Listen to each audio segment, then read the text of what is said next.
నిందితుడికి శిక్ష పడడంతో కన్నీరు మున్నీరవుతున్న మారుతీరావు సోదరుడు శ్రవణ్ భార్య కూతురు కూడా బాధపడుతున్నారు.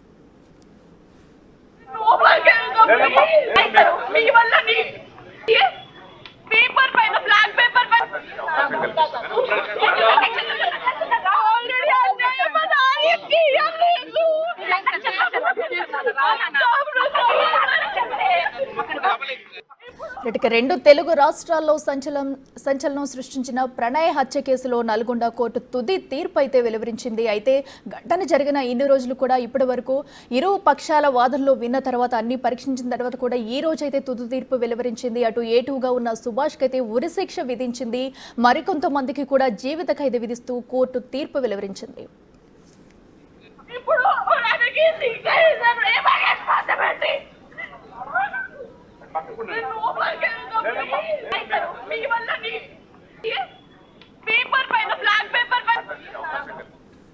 ఇదే అంశానికి సంబంధించి మరింత సమాచారం మా ప్రతినిధి రమేష్ లైవ్ లో అందిస్తారు. రమేష్, చెప్పండి. అటు ప్రణయ్ హత్య కేసులో శిక్షణ అయితే ఖరారు చేసింది అటు కోర్టు. అయితే దీని పట్ల ప్రణయ్ కుటుంబ సభ్యులు సంతోషం వ్యక్తం చేస్తున్న మరో పక్కనైతే అటు కోర్టు వద్ద కూడా ఉద్రిక్త పరిస్థితులు అయితే కనిపిస్తున్నాయి. తాజా అప్డేట్స్ ఏంటి?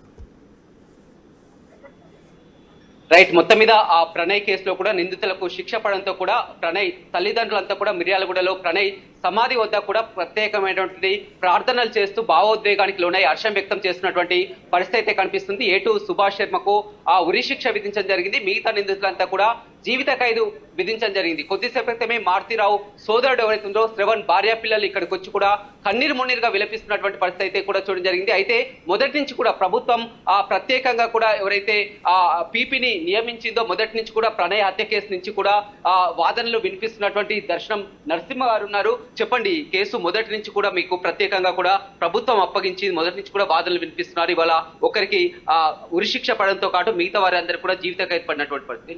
ప్రణయ్ ఫాదరు పెరుమల్ల బాలస్వామి నన్ను స్పెషల్ పబ్లిక్ ప్రాసిక్యూటర్గా ఎంపిక చేయాలని చెప్పి SC/ST యాక్ట్ ప్రకారము జిల్లా కలెక్టర్ గారికి అభ్యర్థించాడు. ఆయన అభ్యర్థన మేరకు జిల్లా కలెక్టర్ గారు 2/12/2019లో నన్ను స్పెషల్ పబ్లిక్ ప్రాసిక్యూటర్గా నియమించడం జరిగింది. నేను ఈ ఛార్జ్ తీసుకున్న వెంటనే అప్పటికే మారుతీరావు బెయిల్ పైన వచ్చిన తర్వాత అమృతవర్షిని తన ఇంటికి తీసుకురావడానికి రాయబారంగా పంపుతున్నప్పుడు ఆనాటి ఉన్నటువంటి SP గారు ఆయనపై కదలికలు పెట్టి ఆయన పైన FIR ఇష్యూ చేయడంతో నేను క్యాన్సిలేషన్ ఆఫ్ బెయిల్ నుంచి నా ప్రస్తావన మొదలైంది. మారుతీరావు బెయిల్ క్యాన్సిల్ చేయాలని చెప్పి వాదనలు వినిపించాను. ఆనాటి నుంచి ఆ తర్వాత ఈ కేసులో 3/1/2022 నుంచి సాక్ష్యాలు కోర్టులో నమోదు చేయడం మొదలైంది.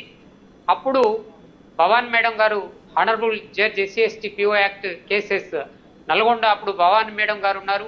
అప్పుడు ఆమె దాకా మీరు ఒకటి చాలా క్లియర్ గా చెప్పడం జరిగింది. ప్రధానంగా ఏటు సుభాష్ శర్మకే ఉరిశిక్ష పడడానికి కూడా క్లియర్ గా అతను స్పాట్ లో ఉన్నారు. దానికి అప్పుడు ఆ ప్రణయ్ యొక్క తల్లిదండ్రులు చూడడం జరిగింది. అదేవిధంగా అమృత కూడా అక్కడ ప్రత్యక్షంగా చూసి ఆ ఎవిడెన్స్ ని కోర్టు కలెక్ట్ చేయడం జరిగింది. అందులో భాగంగా అతనికి ఉరిశిక్ష విధించారని కూడా మీరు చెప్పండి. అవును, ప్రత్యక్ష సాక్షులుగా జ్యోతి హాస్పిటల్ ముందు జరిగినటువంటి దారుణ హత్య, సుభాష్ కుమార్ శర్మ ప్రణయ్ కుమార్ను హత్య చేసినటువంటి సంఘటనను అమృతవర్షిని అట్లాగే ప్రణయ్ వాళ్ళ మదరు ప్రేమలత ఐ విట్నెస్లుగా ఉన్నారు. సంఘటనను వాళ్ళు కళ్ళతో స్పష్టంగా చూసినది. ఆ తర్వాత జ్యోతి హాస్పిటల్లో ఇన్స్టాల్ చేసినటువంటి CC ఫుటేజ్ కూడా ఈ కేసులో కీలకంగా మారింది. ఆ సాక్ష్యం కూడా అట్లాగే సుభాష్ కుమార్ శర్మ నేరానికి ముందు ఎక్కడెక్కడైతే షెల్టర్లు తీసుకున్నాడో, లాడ్జ్లో ఉన్నాడో, అది అనుపమ హోటల్ హైదరాబాద్ మలక్పేట కావచ్చు, సవేరా హోటల్ నల్గొండ కావచ్చు, నార్కెట్పల్లిలో ఉన్న వేణుగోపాల స్వామి హోటల్ కావచ్చు, అతను ఎక్కడెక్కడైతే ఉన్నాడో అక్కడ సమాచారాన్ని పూర్తిగా డాక్యుమెంటరీ ఎవిడెన్స్ను కలెక్ట్ చేయడము, ఆ తర్వాత నేరస్తులు వాడినటువంటి మొబైల్ ఫోన్లను రిట్రైవ్ చేయడము, సమాచారాన్ని సేకరించడము, FSL పంపించడము, టవర్ లొకేషన్ కలెక్ట్ చేయడము, మొత్తంగా documentary evidence, oral evidence, scientific evidence ఇవన్నీ కూడా కోర్టులో ప్రొడ్యూస్ చేయడం జరిగింది. ఇన్వెస్టిగేషన్ ఆఫీసర్గా ఆ ఎవిడెన్స్ మొత్తం కూడా ప్రాసిక్యూషన్ సక్సెస్ఫుల్గా ఎస్టాబ్లిష్ చేయడం జరిగింది. దాదాపు 78 మంది సాక్షులను విచారించడం జరిగింది.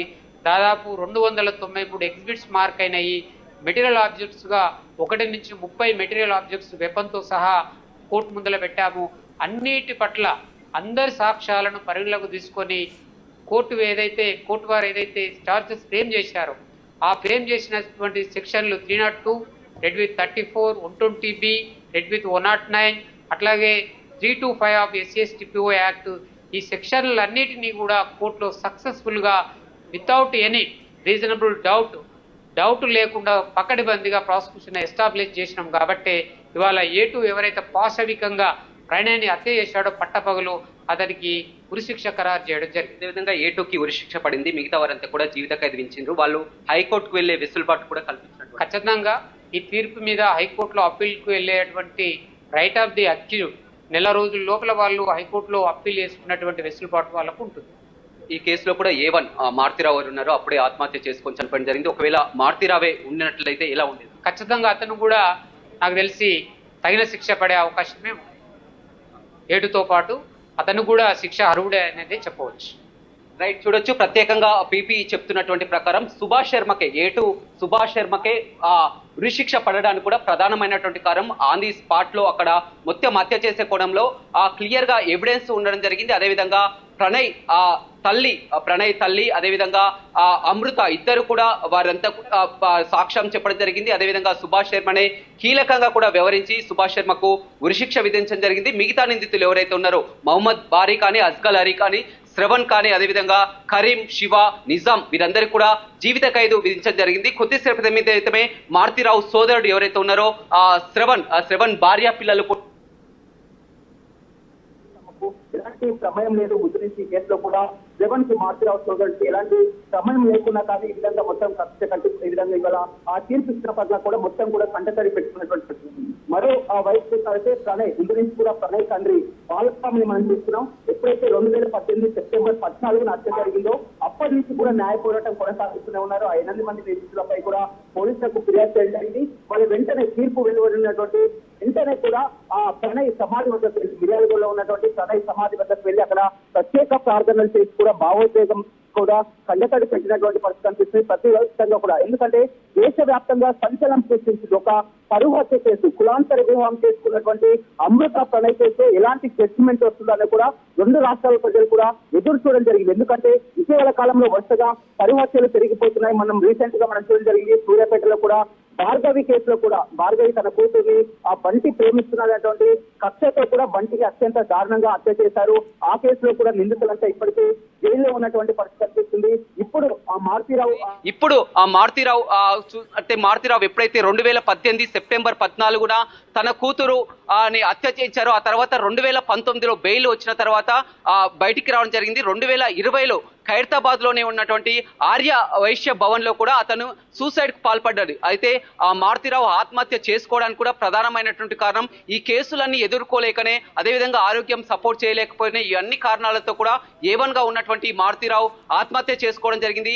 A2 సుభాష్ శర్మ చూసినట్లయితే బీహార్ కు చెందినటువంటి వ్యక్తి, ఒక రౌడీ షీటర్. మొదటగా మహమ్మద్ బారీ ఎవరైతే ఉన్నారో మొదటగా supari gang A2 Subhash Sharma, A3 Asghar అలీని ఇద్దరు కూడా మహమ్మద్ బారీకి జైల్లో పరిచయం. అందుకు అనుగుణంగానే పెద్ద ఎత్తున చంపితే డబ్బులు ఇస్తారని కూడా చెప్పడం జరిగింది. అందులోనే భాగంగా అతనే ప్రత్యక్షంగా స్పాట్ లో పాల్గొనడం జరిగింది. అతనే కత్తులతో కూడా అక్కడ చంపినటువంటి ఆ సీసీ కెమెరా విజువల్స్ కానీ, అదేవిధంగా ప్రణయ్ తల్లిదండ్రులు చెప్పినటువంటి ఎవిడెన్స్ కానీ, అదేవిధంగా భార్య అమృత చెప్పినటువంటి సాక్ష్యాలతో ఇవాళ అతనికి ఉరిశిక్ష విధించడం జరిగింది. మిగతా 5గురికి కూడా వారికి జీవిత ఖైదు విధించడం జరిగింది. అదే అందులోనే భాగంగా మళ్ళీ హైకోర్టుకు వెళ్లి అప్పీల్ చేసుకునే అవకాశం కూడా ఇచ్చింది.